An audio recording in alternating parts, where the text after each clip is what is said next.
Like, what's up, gang? Can't stop me now. My boy Matt. What's up? You remember Matt? Y'all know why you're here. To see our top 10 Woo! favorite movies of 2018. Oh, that's right. That's right. Oh, it's time. It's time, Matt. It's time. I got it on yellow legal pad in pen, so this is a legally binding list. Documentation. This is legit, people. This is legit. These are our personal favorites Yes. of 2018. It doesn't have to be the best films necessarily. So if you don't agree with them, that's fine. You know, it's fine if you don't agree. Still like the video and share it and everything, but Lots of strong films this year. I know I have quite a list of honorable mentions. So oh yeah, honorable mentions. That'll come. Plenty to go. That'll through. come later in the video, Yeah. right before the big one. But for now, we're gonna start with number 10, and I'll have my boy Matt start us off, baby. All right. So starting at my number 10 is Solo: A Star Wars Story.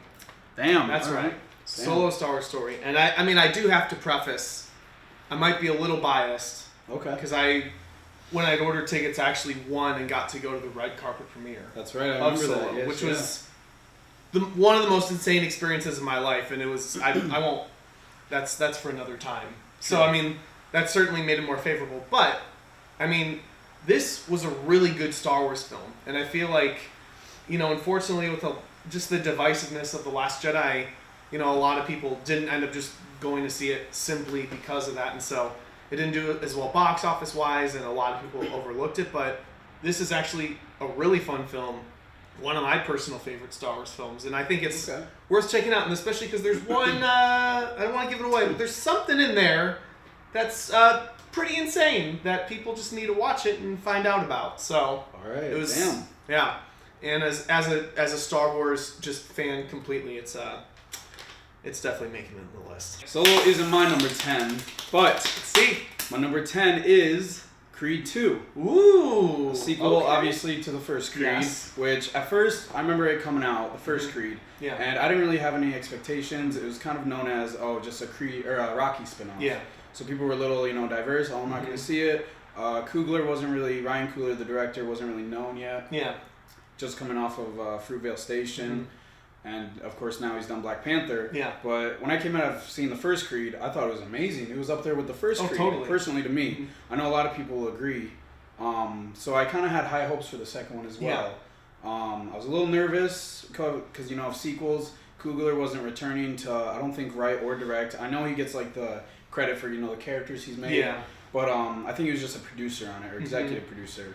But the director did really good. I can't remember his name, but I know it's one of his first films. If not his and first I think film. he's actually I know he's friends or he went to the same film school Yeah, as I Ryan think both. Coogler. I think they went both because I think my roommate Jalen is a huge fan. You guys know him of Coogler, so he was telling me they went to school together. Yeah. And yeah, he just hey man, why don't you take over this franchise? I thought it was a really cool thing. Yeah. But what stood out to me the most was the stakes in the film with spoiler if you haven't seen Creed 2 by now, sorry, but with his kid and his girl with Rocky, kind of all that, and then of course you got Drago, which I thought Drago's son, which is kind of the main villain in this film, did phenomenal, and his kind of character arc kind of stuck with me, I guess, a little bit more than what I thought it was going to. Totally. And that's always what you want, in a villain. For example, Thanos.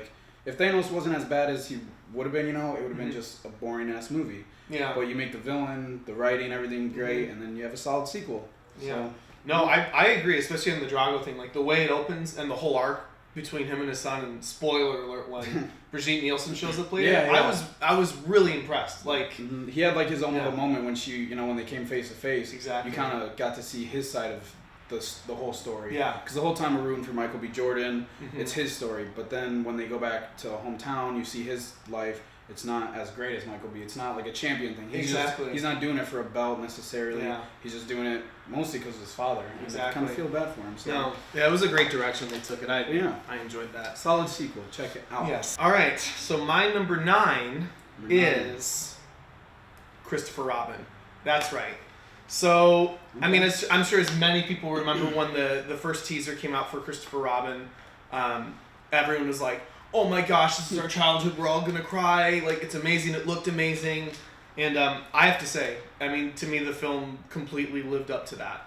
I thought it was really well done. I mean, great cast, and I was just really surprised. It wasn't super over the top or cartoony necessarily, but it had a really beautiful heart to it, and I even just from a stylistic standpoint, like I thought they really took a kind of a nice, more subdued artistic approach to it, and yeah, it's another one I feel like people are forgetting about it now, and I'm like.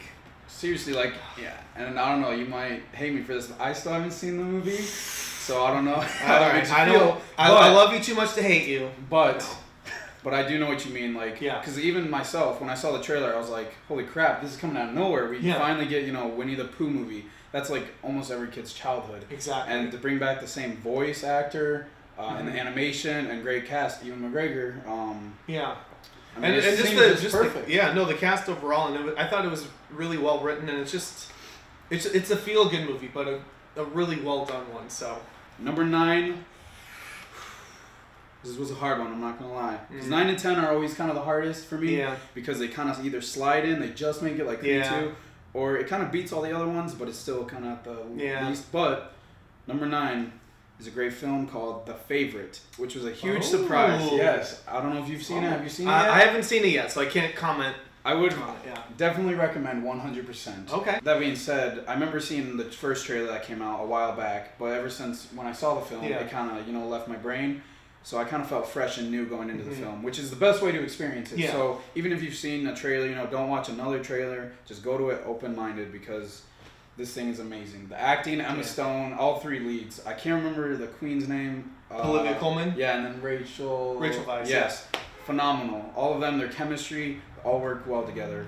Props to them. It's dark comedy, but the way this film is shot, there's some amazing cinematography. The production design is amazing. Yeah. The only thing I could say that is a little bit flawed is just the pacing a little bit. It could have been a little bit shorter. But other than that, everything is just flawless. Okay, I gotta check that out then. Yeah. All right, so my number 8. Number 8 is Avengers: Infinity War. Hey. I mean, needless to say, I'm sure most of everyone watching has seen this and seen it multiple times. I mean, I've been a fan and on board with the MCU ever since it started, and I have to say, I was just really impressed with this film.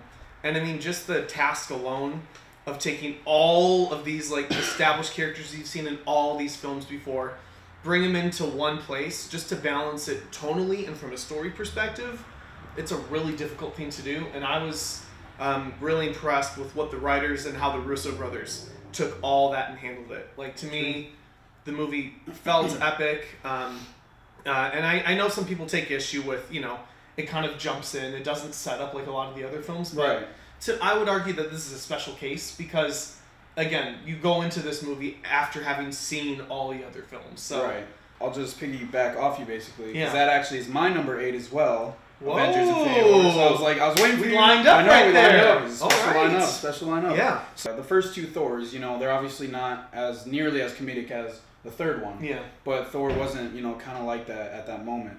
But then when you release Thor, directed by Taika, your boy, if you haven't checked his movies out, check them out. They're amazing. He's Team hilarious, Taika. hilarious guy. But when he came in and did Thor, it was kind of like, everyone said, oh, it's kind of a new vision, but in the best way possible. Exactly. So without Taika's movie, that would have been kind of like a weird choice they made. Like, oh, why are the Guardians stuck with Thor? Yeah. But since the third movie kind of introduced us to the comedic side of Thor, it fits perfectly with him. And Thor did have, he lost Loki. Whether we know it's coming back, he's coming back or not. I hope he doesn't for, everyone's sake. Yeah. So for my number 7, it is Sicario: Day of the Soldado. Oh, really? Oh, that's a surprise, honestly. That is a surprise. So, first off, I've become a huge Taylor Sheridan fan. All the films he's written, and then even his directorial debut with Wind River. I still need to watch his show Yellowstone, but with all of his work so far, I thought he's just killed it. Like, one of the strongest writers today. And I didn't fully know what to expect going into, I'll just call it Sicario to keep it shorter. Just because, the first film was so, masterfully executed and so acclaimed. When I heard about a second one and saw the trailer, I was like, okay, we'll see how this goes. Especially because, Denis and Roger Deakins weren't returning, so it's obviously different director and cinematographer this time. And they were, to me, one of the huge components why the first one worked so well. True. So I went in pretty open-minded, but I have to say, this film really, knocked my socks off. Yeah. I thought, not only was it great, obviously with the different director this time, I wouldn't necessarily call it a critique, but because it wasn't the precision of Deakins and Denis, on the directorial side and cinematography side, it was I'd call it a 90%, but it was just, it wasn't quite at the 100 they were at, so... even to get at that level though, from the trailer, if they wouldn't have said anything from the second one, either who's directing it or cinematography, it still has the look of it and the feel. Obviously, and that you could tell that was more their approach with this film, is especially again with how iconic the first film is in that style. They just more focus on trying to keep that, and so they do a good job of that. So in that regard, the film falls a little short, but it's not a huge critique, not noticeable. But I would say I almost feel that Taylor Sheridan's writing in the second film is actually better than the first one. Really? And the first one is really well done, but to me, the first film is it's much more of a streamlined, singular narrative that we're really walking through. We're mostly, with Emily Blunt the whole time. Right.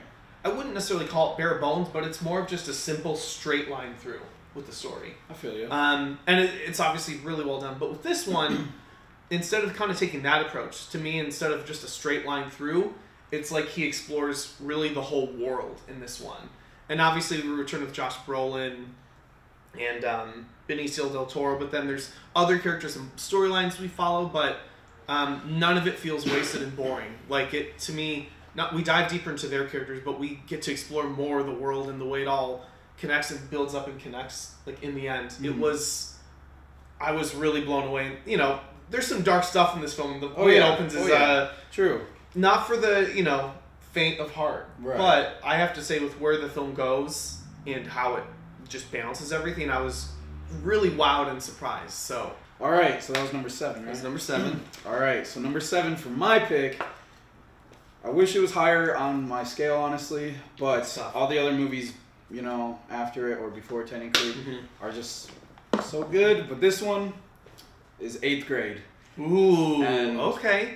That film, when I saw the trailer, I just instantly knew I was gonna like it. I always give a movie a chance at first, but with this film, I was like, this just looks like everything that it should be, and what I want from it. And then after seeing the movie, I got that, plus more, in a very stylish, different way that we haven't really seen before. Because, I think last year, 2 years ago, Edge of 17, this is like a coming-of-age story, but in 8th grade, obviously. Yeah. And with this film, have you seen it yet? I have. You have? Okay, cool. But with 8th grade, me personally, what I like so much about it is how painfully it is to watch it sometimes. And how cringeworthy it is to see and not only what the characters were like, but what I was like in 8th grade, because even if you don't want to admit it, you have done some of the stuff that they've done in the film, or you have at least experienced it in some way, or know someone who, acts like that or some way. Yeah. Everyone can relate to this film, I feel like, on some level. Totally. Whether it's, being awkward, being popular, whatever the case may be. And then props to Bo Burnham, too, for just coming out here, writing and directing it, first time. Yep. And to me, I feel like the Oscars needed to recognize this a little bit more. Totally. I mean, all the other nominations are phenomenal and everything. Don't get me wrong, but Bo Burnham, as the first time, I was blown out of the water. And the actress, Elsie, I can't remember her last name. Elsie Fisher? Fisher, yes. Props to you. Oh my gosh, I don't know how she didn't get nominated. Honestly, she killed this role. And when I see her in real life, it's so different, because she pulls this role off so good. And I was watching an interview where I think she only took this role, or she got this role from him because she got denied by her school play, which is kind of funny. It's kind of a funny story, but luckily it led her to this. Totally. And another aspect I really liked of it is not just all the cringeworthy, painfully real life stuff that she experiences, but on the other side, when she goes home, what it's like to be like an 8th grader living with a parent, what I mean? It kind of does it from the perspective of the parent as well. Yeah. What is it like to raise an 8th grader as a single parent? Yeah. Not only, there's so many challenges as a parent and her that come to, at stakes. Yeah. And there's I'm not going to spoil it, but there's this moment with her and her dad in the fire like kind of like a little fire, and I just Yeah. love that moment so much because Yes. that's like exactly what I'm gonna tell or I want to tell my kid, you know, growing up. Yeah. And I'm not gonna spoil it for you, but you guys should definitely check it out. Exactly. And no, I agree with everything you just said completely, and also the chicken nugget scene. Oh yeah, That's dude. my favorite. Yes. That might just be my favorite scene from anything this year. Yes. I don't even know how to put it into words. I tweeted the chicken nugget scene Yeah. to the actor, and he actually like What? replied and said That's thank you. I awesome, can't remember his dude. name, but the little kid. Yeah. I thought he killed it. Oh my god. That scene was just that one scene. That kid killed it, and I was like, bro, this is so. it was the best. It's not It was just cringeworthy, the but best. it's just a cute moment that they have. And Exactly. After the journey you go through in the film, Yes. you get to that moment, and it's like it's just right on so many levels. cherry on top. We're on number 6. Yes, we're all right. Down to number 6. All right. So for my number 6, had to burp. Excuse me. My number 6 is Chappaquiddick.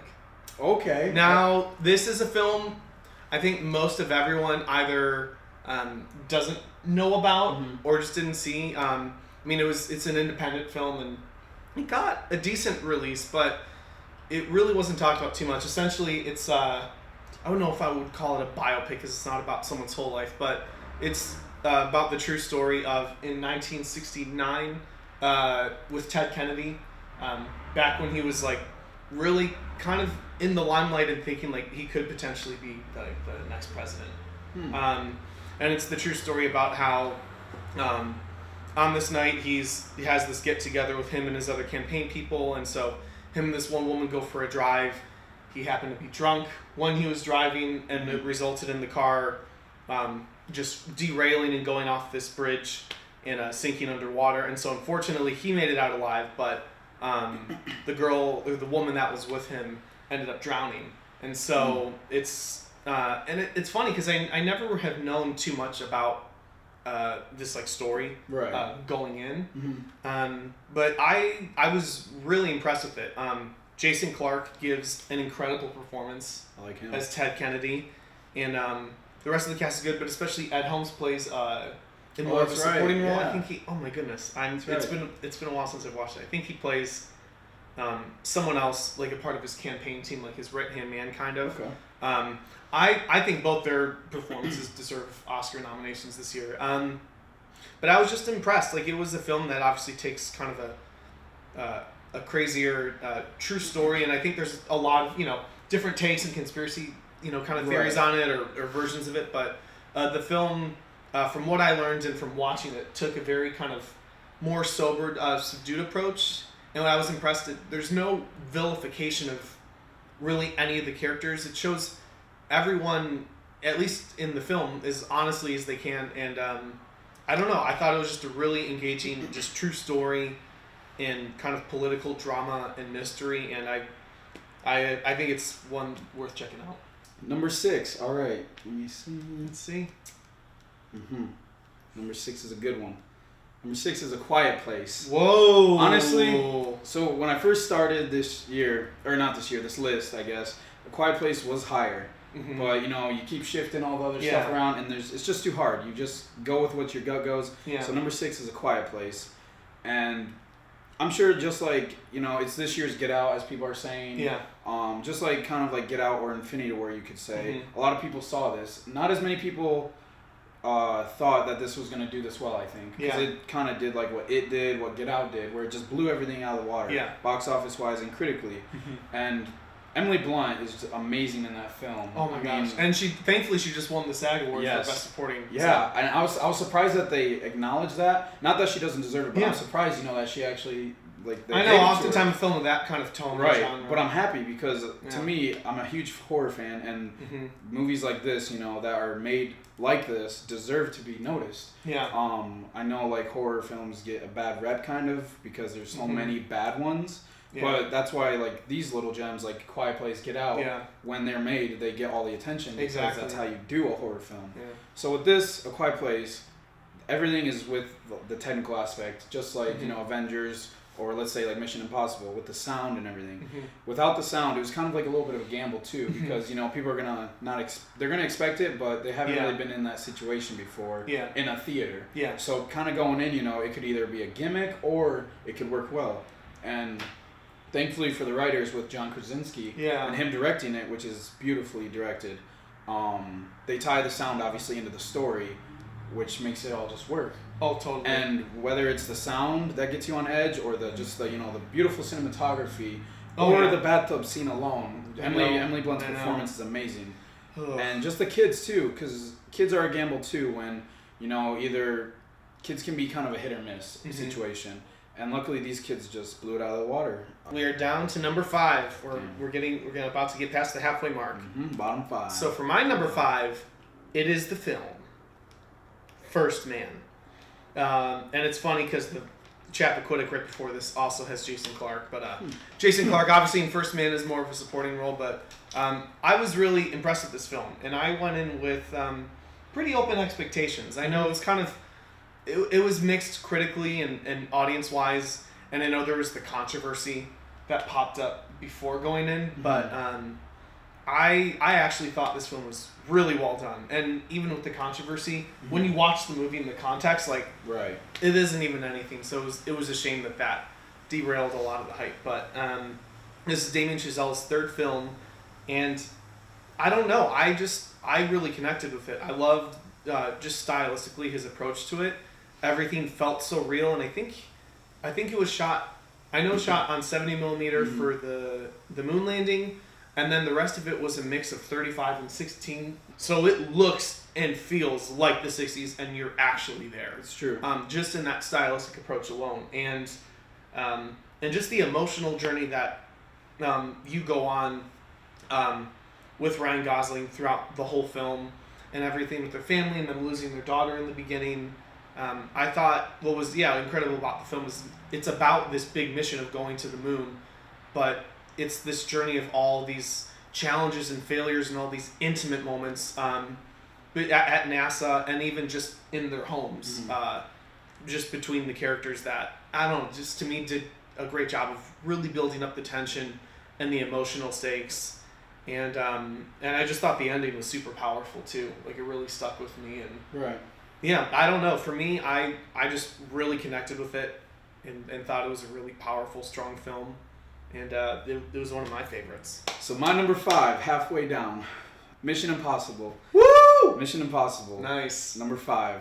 This film gave me everything I wanted, basically. Yeah. Going into it, kind of with the Fast and Furious films, I was like, all right, what possibly could they do? Yeah. Going off of like Rogue Nation and those, I was just curious to see what they could bring to the table. And honestly, like, ever since, like, this and Mad Max, like, those, like, the last time I felt like this about an action movie was probably Mad Max. Yeah. Just because it was full throttle, balls to the wall, edge of your seat, like, throughout the whole thing.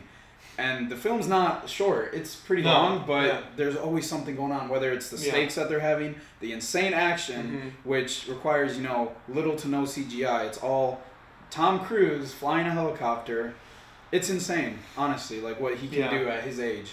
Yeah. And now that the director signed on for 2 more movies. Oh, I can't wait for that. Like, even one movie, I would be back like, to how? back. But 2 more, back to back too. So I wonder if they're going to do, like a 2-part. Yeah, 2-part. I hope so. Because then, I'm on board. if they do that, then it's getting real now, because something's going to happen. But I love it. Basically, I just got what I wanted. You go to this movie expecting huge action. Yep. And when a film delivers how you want it, that's the perfect feeling. Exactly. And this film is balls to the wall crazy. Oh. And I loved it. I love it. Down to number 4. We're getting there. Getting the close ones. So my number 4 is Isle of Dogs. That is one from earlier this year. Wes Anderson's latest film, and it was just such a fun, well-crafted, delightful film. Obviously, it's the claymation style. So I'm depending on the viewer, I know there's people that just can't get into movies like that. Right. There's a specific audience. I mean, to me, Wes Anderson's style is clearly very strong in this film, and just the cast, the voice cast, is wonderful. You have your normal. I think Ed Norton's in it. You have Bryan Cranston, even Greta Gerwig voices a character, and it was I just thought really fun and energetic. It was just a fun film to watch, but one that was just really well executed, and it's just one of those where I watch it and I just see like their love for cinema coming through in the crafting and the storytelling, and just really well-paced film. Number 4, I was literally just switching them as we go. Yeah. But number 4, I've locked it down now. Number 4 is Hereditary, which honestly, even myself and everyone probably watching this was like, should have probably been higher just because of my love for horror. Mm-hmm. But you haven't seen it, right? No, I don't think that's bro, one. I can't do it. I couldn't. Yeah.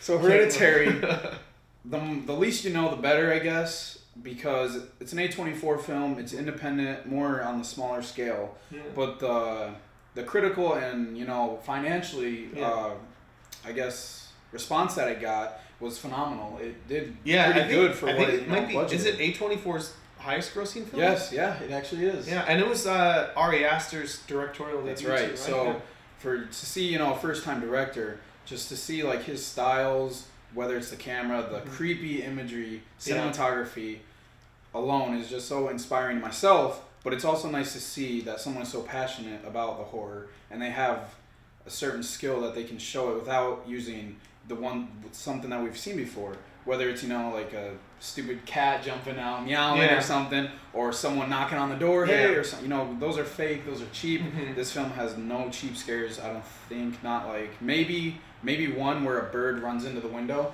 but even then you can see it coming towards you. But the way that this is structured is more on the vibe, the sound design, just basically the production design alone. It's everything that should just make a film good. Yeah. And we haven't seen a horror film like this before, I think, to me, honestly. Yeah. And this film is directed so beautifully. It's one of the best directed horror movies I've ever seen in my life. Not the best, but it stood out there. And I don't know. For you, I wouldn't recommend it. Yeah, I don't think I don't think I could handle it. You don't like scary movies. I'm sure it's all those things are true. I'm just just to dig a little bit deeper for people who have seen it. Another reason why it made so high on my list is because, like A Quiet Place, it all comes down to it's about a family. Yeah. And what they're going through. And I'm not going to spoil it because if you've seen the trailer, you think you know what movie it's going to be, but then you watch the movie and it starts playing, and something happens and you're like, oh, okay, it's going here now. Interesting. So it keeps you guessing the whole time. After that, I was like, all right, I don't know where this is going to go. Yeah. And that makes you on your edge of your seat already. And just the way they use the sound, the score alone is amazing. It's creepy. That's the only word I can really say. It's just very creepy. Fair. Bone-chilling time. So check it out, man. Skittle, baby. We're down to the final 3. Final 3, baby. It's heating up. The oven's getting hot. And this kitchen is... It's not quite there yet, but it's preheat level. The kitchen's heating up. So, number 3 for me is They Shall Not Grow Old. Wow. We were just talking about this. Okay. I know, I had to restrain myself. Yes. Okay. So, I know technically it's getting a wider, obviously now we're in 2019. It's getting a wider release now, but it technically had a limited release at the end of the year of 2018. This is Peter Jackson's, I think it might be his first documentary he's ever made. I could be wrong, at least on a theatrical release scale. And essentially, it's just about... it's about World War I. Specifically, they took footage and stories and interviews from British soldiers and just stuck with them. And footage that's over 100 years old and has been sitting in these archives and shot on a lot of old and damaged film in 16mm. And essentially, Peter Jackson then took all this footage and these stories and not only restored it, but they actually, using the technology they have, smoothed out the frame rates of the footage, because obviously it was back on crank cameras. Right, yeah. So depending on how fast you're cranking would, obviously determine the frame rate. And also it's incredible what they did. They did this digital colorization that it's not cheap and it doesn't look like something from TV, but they painstakingly brought it all to life in this full color. So you're watching footage from World War I that you probably have never seen before. Right. Not only are you hearing it with these stories, but it's fully restored in this color and this smoothed out frame rate, and it really is like you're actually there. And I just thought it was riveting from beginning to end. Just the technical aspect, it was. Just getting to watch footage that old like that almost never happens. And they presented it in 3D, which I wasn't expecting, but I was actually impressed. The 3D was actually, it was well done in this respect. I know that's a big thing with it, 3D, but I mean, just really powerful. I mean, it's, again, what the soldiers went off and faced in World War One, just their accounts before, during, and after, like, it makes you, take a moment just to really reflect on that and the sacrifice. And I mean, it was just riveting. It was just really powerful. I think it's one for most of everybody to go see. All right. And yeah, I mean, it's just a really powerful, wonderfully done film. My number 3 is one of my favorites of the year. Woo! And this was hard. Top 3 is always hard. Yep. I'm just gonna say it. Number 3 is A Star Is Born. Whoa! Woo! And when that film came out, it was automatically, it was that and Infinity War even. Yeah. And that's number 8 now. Yeah.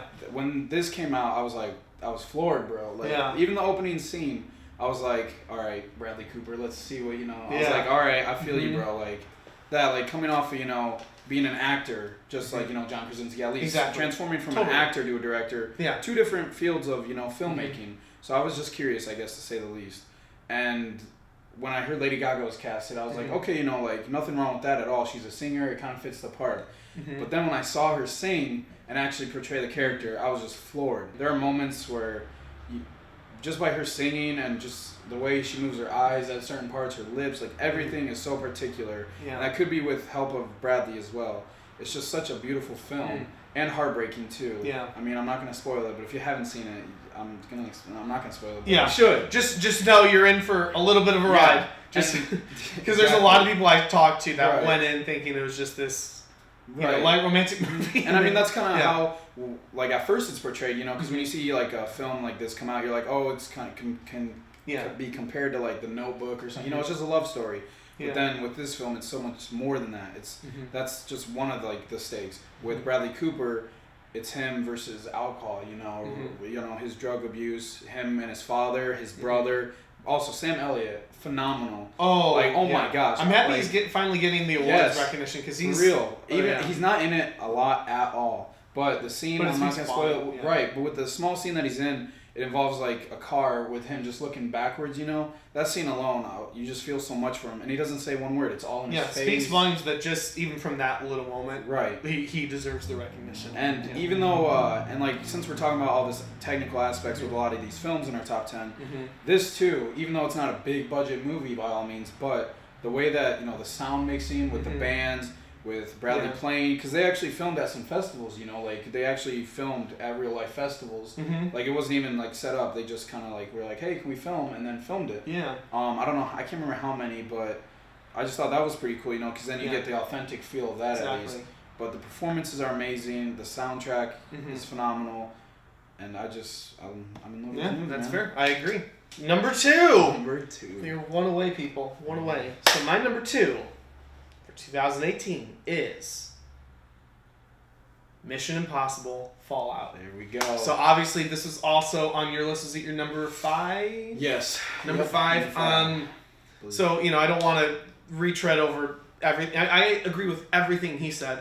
For me, I've been a huge fan of the Mission Impossible films. Literally ever since I was a kid. I remember watching the first one over and over. Obviously the second film is the black sheep of the family, black sheep of the clan. But what's beautiful is then from the third film on, it picks back up, gets better and better, and especially, with the teaming up and bringing Christopher McQuarrie in with Tom Cruise in the cast, it's been a great combination. And so this film, I mean, it brought together the best of the Mission Impossible films before. I love how it brought back the mystery and the espionage and misleading. But then, I mean, just alone with the action and stunts they perform in this film. Just the huge, insane stunts and action set pieces. I felt like this is the film where they finally brought all of the elements together that were explored in the films before. And it was just awesome. I mean, I saw this film, I think I saw it 3 times. And getting to see it in IMAX, completely worth That's the the only way price. to see the film. If you didn't see it in that format, I'm sorry. Luckily, the Blu-ray does shift like Nolan does for his movies. Oh. It actually shifts. Okay, good. Because I still need to watch my Blu-ray copy. Yeah, it shifts between wide and full screen. I mean, a lot of you guys probably don't know, but for us, filmmakers, it makes a huge difference. It does. And in this film, the use of it is spectacular. So, I mean, you know, again, the stunts with Tom Cruise are insane. I have to say the bathroom fight scene Yes. is just the best, one of the best fight scenes ever, and especially from this past year. And I loved it all the way through. And I thought from a story perspective and pacing perspective, it never lost me. I was completely keyed in, and I know a lot of people say it's the best Mission Impossible film so far, and I probably would have to agree with that. Like, yeah, and it just makes me excited for the next two films moving forward. So, True. It's just awesome and balls to the wall. Yeah. Right there. That's all you need to know about exactly. Now, my number 2, it's getting real, people. We put it in the oven. It's cooking. Yeah. Number 2 is a film called Blind Spotting. Whoa. And this one is probably a big surprise. I don't even know if you know what this film is. I'm not going to lie. I know. I know of it. I haven't seen it, so I feel bad. So I can't comment on. So a little story time real quick. So basically, I heard about this movie when it first was released in festivals, because that's kind of the hype it got from all the festivals. So I heard about it. I didn't see anything about it though. I was just hearing kind of the hype. Yeah. So I was like, okay, Blind Spotting. But then it never really got I never got to it. So then one of my friends from back home randomly Snapchatted me one time, Evan. Thank you, bro, for that. Yeah. Shout out to my boy Evan, because he just randomly texted me. He's like, bro, watch Blind Spotting. And I was like, okay, now that someone I know has seen it, I trust him. Yeah. But then he's like, watch it before your top 10. And then I'm like, oh, all right, now I have to see it. Yeah. So he told me this 2 weeks ago. Yeah. So I just watched it yesterday. Yeah. And the film is it's amazing. It's literally perfect. So it's this recent. So you watched it just yesterday, fresh. and it's shot fresh. straight.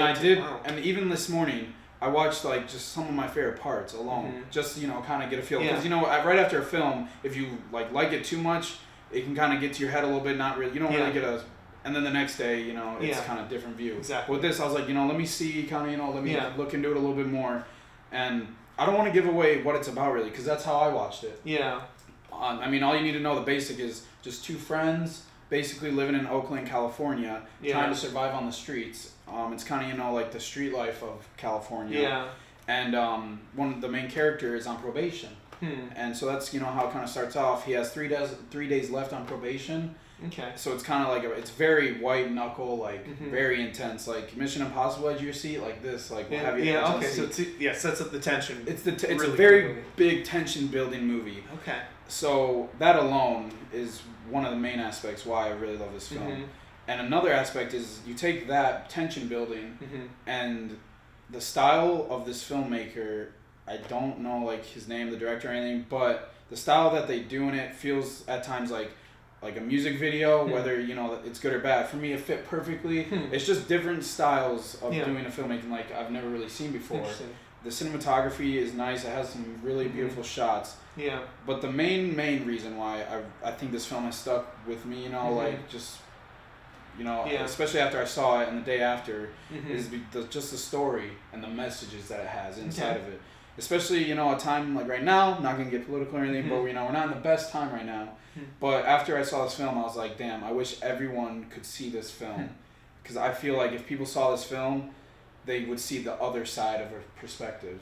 Everyone else's side of the perspective. Whether it's on politics, your favorite films, whatever you want. Even if it's something simple, there's always two perspectives to something. That's what this film is, mainly based on. Two sides of, a story. Yeah. Because something happens where our main character witnesses a situation. He witnesses a situation. I'm not going to say what it is, but it's very common right now. And, with our police officers, whatever, you can probably get an idea. But he witnesses, a situation that kind of haunts him for the next 3 days. He has 3 days left to not mess up. He has probation. He has a curfew. And him and his friend are working at a moving company, for... what is it called, for doing time basically, community service basically. Okay. So they have that to do, so you're kind of on the edge of your seat, this is gonna get bad, so it's edge of your seat, what's gonna happen next. And it was the biggest surprise to me, honestly, of this year, maybe between one and second surprise, but honestly this film just floored me. It's short, hour and 35 minutes, pacing is phenomenal, the acting is unbelievable. I don't understand why people aren't talking about these two guys more. Maybe it's I understand it took me so long to see it. But the two actors too, the two friends actually wrote it, together. Oh, they yeah, wrote the I think I do screenplay. remember hearing that. Yeah. It's one of the best screenplays, honestly, of this year, and it makes sense because their chemistry together is so amazing. It's funny too. It's so funny for how big tension and story wise it is. It's really funny, but it's also got a little bit of both.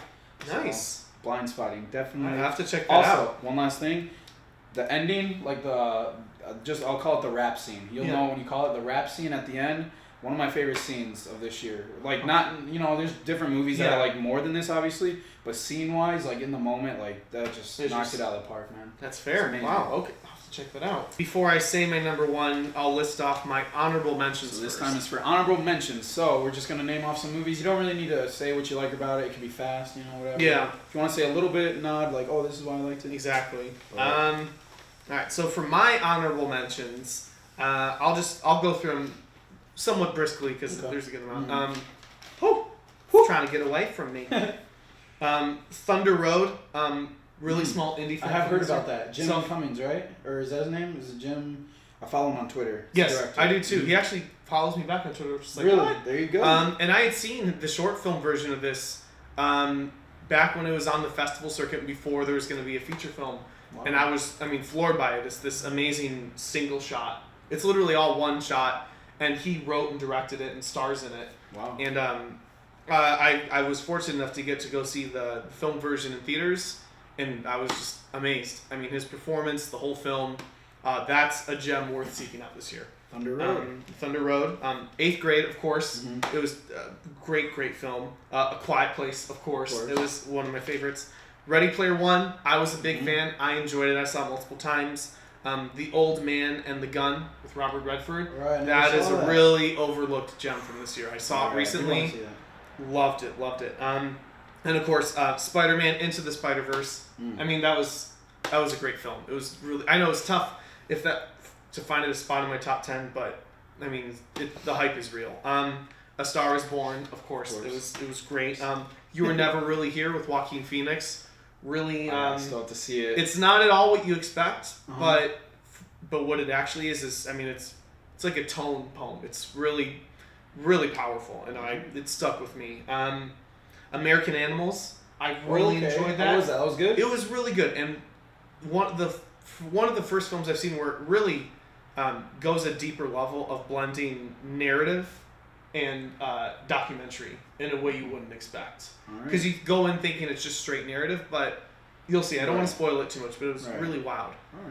Roma, of course, which is a huge award film, but Alfonso, he was really powerful, and from a directing standpoint, masterful. No, he deserves all the recognition. The Front Runner, Hugh Jackman. Okay, yeah. I really enjoyed that. I totally think he deserves a nomination for Best Actor, and I think just a really interesting true story, and I thought a really well done film. Creed 2, of course. I agree with everything you said. And then this is one I didn't think it was like a 4 out of 4. Okay. But I was excited to see it, and I still enjoyed it. Was Bad Times at the El Royale. Yes, I really enjoyed that. That's one that's worth seeking out. Just the fact that the kind of film it is, that it got made on the budget it did. Right. Drew Goddard, I enjoyed it. So. My honorable mentions. Okay. All right. So first, we're gonna start off with Upgrade. Really great low budget film. Yeah. Kind of like a midnight Tarantino. I'm trying to think of the word, like Planet Terror, grindhouse film. Feels like a grindhouse film. So kind of gory if you're into that, but really well made. Still need to see that. Really well directed. The action is cool. The camera work fits perfectly. Check it out. Wreck-It Ralph 2. Another kind of big surprise. Okay. You didn't see it, right? No, I still need to see it. Yeah, it's really good. You should check it out. You ever seen the first one? Oh yeah, I'm a fan of the first one. I don't know which one I like more because this one is pretty good. Pretty good, especially with the message they have about bullying. Okay. Really like that. Searching, another great kind of overlooked film. I feel like. Got Harold from Harold and Kumar. It's all on a laptop screen basically. Yeah. And at first I don't blame for it getting bad reception just because. We've had films like that before, Unfriended, especially. That was kind of, dumb or whatever. People didn't like that. But this film, Searching, does it in a really creative way that we haven't seen before. And it's kind of like the story's pretty heartfelt and deep, too, because it's about, if you don't know, he's just looking for his daughter, but it's all done on a computer screen. But the way they do it is really nice. Oh, so check it out. I'll have to check that out. Another one, Love, Simon. Really great coming of age film. Another one. Just a feel good movie. You know, everyone did fantastic in it. Especially the parents, Jennifer Garner and Josh Duhamel. A specific scene with Josh and Simon is really powerful. He gave like one of the best performances I've seen him in. Okay. And Jennifer Garner too. Like it's because it's pretty heavy stuff, but it's a really great film. Still need to see that. Green Book, another great heartfelt film. Yep. I'm sure you've heard of it. Vigo, amazing. Mashallah Ali, kills out of the park. Check it out. Annihilation. Annihilation is at least an honorable mention. I was gonna put it on number 10, honestly. Yeah. Instead of Creed 2, because just the ending alone, I thought was amazing. I've never felt like that really in a theater before. At the end of a film, I was just like, holy hell, what did I just watch? I was just like clenching in my seat, and it's because the ending, of course, but of course the the creepy sound effects and just the score alone is haunting. What else? Overlord. Made my honorable mention list. That was a nice film. I didn't see. Not gonna lie, kind of forgettable. But when I watched it, I had a great time watching it. It was one of those films where it's zombies in World War, but don't really expect, zombies like Zombieland or 28 Days Later, where it's a whole bunch. It's more kind of, experimental zombies and them surviving. But still really well done. The action is pretty sick. Pretty well done film. First Man was on my list as well. Nice. Everything you said, amazing. Last moon landing, phenomenal. Ready Player One. Nice. This film was so hard not to put in my top 10. Yeah, because, I know, me too. Bro, when we saw it, oh my gosh, dude, in IMAX 3D. It was great. It was like Avatar. We went into another dimension. I know. Like, of course, Spielberg. Of course it's Spielberg, but the movie before this, BFG, The Post was, really good. But he hadn't done like, a really big movie like this for a couple of years at least. So I was kind of, excited to see it. I know it's kind of diverse for people who've read the book. Yeah. You read the book? I've read the book. Yeah. And you're kind of, you still like the film, I mean, obviously, there's always going to be compromises from the book to the movie and spoilers. Like, obviously, I know one that, my friends weren't as happy with was, they used the world of 2112 from Rush, and they switched it out in the movie, but in the movie they used the world of the Shine. Like, but I thought overall, especially just the structure of the movie, I actually was happy with the changes that they made, and I thought it made sense and fit. Okay. So changes can be good if they're done well, I guess. But yeah, the Shining part alone. Yeah, I love that. I remember in the theater, everyone was just like, you could just hear everybody just gasp because just that scene alone, the way they pulled it off, bringing the old footage, the film of it, and with his digital characters, just that aspect alone. Yeah, it was very. A lot of technical movies, I guess, this year. Jesus. Totally. Black Panther, honorable mention, of course. Just good MCU film. I don't think it's the best. Really good story. I feel like obviously it broke the ground for everyone, whether it's in the community or in the universe. But I feel like it fit perfectly in with the universe itself. It was still its own thing, but it still had what we love, the action. But it was still, I felt like it was a fresh take, the traditional, with the African American music. Production design was really nice. So yeah, honorable mention. Game Night was really funny. That was a funny one with blockers. Those two were really funny surprises.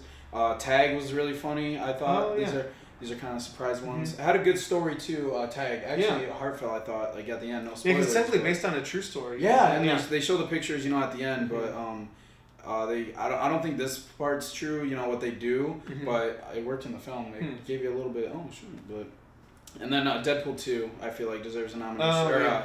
Honorable mention because I feel like that one's kind of overlooked now that Infinity War came out and we have all this stuff coming. But as a sequel, I feel like it did really well.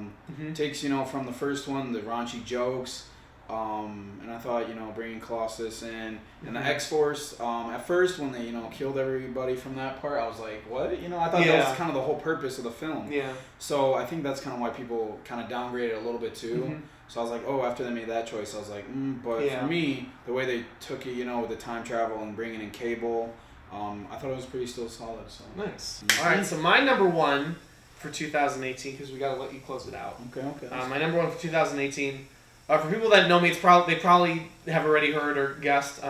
It's the documentary "Won't You Be My Neighbor." This film was just spectacular from top to bottom. Just an incredibly well-made documentary. Just the structuring and the pacing, like it's just so easy to watch. Like it never drags. And I mean, obviously it's Fred Rogers, who I grew up with Mr. Right. Rogers and knowing about him, and these incredible things about him, but just the approach they take with the film and actually really walking through his life and really showing him for the human he was in all of his highs and lows, but which is really refreshing. So it doesn't try and paint any kind of forced picture or take one perspective. To me, it really shows him for who he was, and it's just beautiful. Like for me, I think this is a film for everybody to watch. Like it's not limited to anybody. It's for everyone to see. Just aside from just the quality of the film, to me, the significance of his story and what it means, I think is an incredibly important film right now. A film that's about love and kindness and communication, and actually like bringing everyone together through their differences and reaching out to one another. And I feel like the film describes and touches on all that way better than I can really put into words. But I was just riveted. Like I felt like even just after the first time I watched it, like something in me changed, and it was and it's funny too. Yeah, is that obviously typically it's usually narrative films that make the number one, but this film was just so powerful and beautiful, and just such a perfect way to honor Fred Rogers that it touched me the most, and it's my favorite, no question. There you go. It's my favorite film of 2018 is Spider-Man Into the Spider-Verse. Whoa! Yes. Maybe a surprise, probably to some people. I was thinking about this, over the weekend. It was between this, Blind Spotting, Star is Born. All those films are so much more, I don't want to say emotional, because A Star is Born, hit that home for me emotionally. Blind Spotting hit me emotionally with a message. They all had messages. Sure. But with Spider-Verse, this film honestly just made me feel like a kid again. Like honestly, like with every kid movie you could say that, but this film was done so well. And honestly, like it's probably my favorite Spider-Man, me personally. Yeah. If not, probably second best. That's fair. I'm still between Spider-Man 2 and this one. Okay. Because even from the first trailer, I just had a feeling. I was like, the style that they were doing it with the animation. Yeah, just the art, just the animation and artistic style, like direction they took is like I've never seen anything like it before. It was right, and that's what you want to do too, especially with animation. And coming off from the people who were supposed to direct Solo, Phil Lord and Christopher Miller, they wrote this screenplay, and for as bad as as hopeful I wish to see Solo directed by these guys, the full of it. I'm happy they chose to write this too. Yeah, because Spider-Verse is definitely a win for them. Right. Yeah. You can all say that. They can say they made a good decision. But with this film, it's the first time we really get to see Miles Morales' story. First time anyone's gonna, see him. Like, we've seen him in comic books, really, but he's kind of a new character. And for him to get this origin type of story, it just fits so well, because this film could have been really confusing. I remember people were like, they saw the trailer, they're like, another Spider-Man film? Why are they making another one, Or, oh, it's a Spider-Man cartoon, that's gonna be dumb. Yeah. But the way they do it, the style, it fits so perfectly with the story. It's funny. John Mulaney as Spider-Pig. Oh, Spider-Ham. Dude, Spider-Ham. I love Spider-Ham. Yeah, Spider-Ham. Yeah. Spider-Ham could have been annoying, and it probably is to some people, but I feel like he was the perfect... I thought he was perfect. Perfect comedic part. Yeah. And I just thought it was really funny, really heartwarming. Yeah. The story with, his uncle, I just love that. Spoiler if you haven't seen this movie, I'm sorry. But, with him and his uncle, the twist, I didn't know that they were going to go that way until seconds before they revealed it. Yeah. Because then you kind of get a feeling. But even then, you're still in shock as to, as Miles is. And I just really love that there were so many twists with it. The soundtrack is dope. Like, I love the music they chose for it. Jake Johnson as Peter B. Parker. He was the perfect fit. Yeah, he was perfect. He's perfect. I've seen this film 8 times. Yeah. And, every time I see it, it's so fun to watch. It's a film I can watch every day, I feel like. Yeah. It's a film I can show my kids, it's a film I can watch with anybody, It's just a feel-good film, and the fact that we've already had so many Spider-Man films, for this to just come out and kind of, you know, Yeah. blow all the other ones away. It's pretty impressive, and that's due to, you know, with the 3 directors. So yeah, just that film it's really good, and the score is amazing. I'd agree. Yeah, Spider-Verse, number 1. Spider-Verse and Won't You Be My Neighbor. Mm-hmm. There you go. There you have it. Won't You Be My Neighbor Woo! and Spider-Man Into the Spider-Verse. That's right. Our two favorite films Yes. of 2018. Mm-hmm. Doesn't have to be yours, but if you haven't seen these films, we think you should. Yeah. Shout out to my boy Matt for driving here, helping me do this video. Shout out to my boy Omar. You probably, I don't know, saw his hand or something. He's He's behind the camera. back There you go. there. There we go. Yeah. He's behind the camera. Shout out to him for helping Yep. with the technical aspects, Mhm. since we're talking about all this technicality. Yep. Props to Omar. I'll put his Instagram, Twitter, all in the description below. Make sure you follow them. They're cool-ass people. Thank you guys for watching the Thank video. you. Make sure you like it. Subscribe if you want. I'll have more movie reviews now. I got the setup now, so we're chilling. Nice. Took me a little bit, but yeah, thank you, Matt, for doing it. Of course. Thank you for having me again, man. It's an honor. And guess what? We're going to be back for top 10 movies of 2019, baby. Woo! All right, so be sure to look out for that in right. 1 year, probably sooner, maybe Yep. like 11 months. But yeah, all right, that's it, my boys. Later, nerds. Later.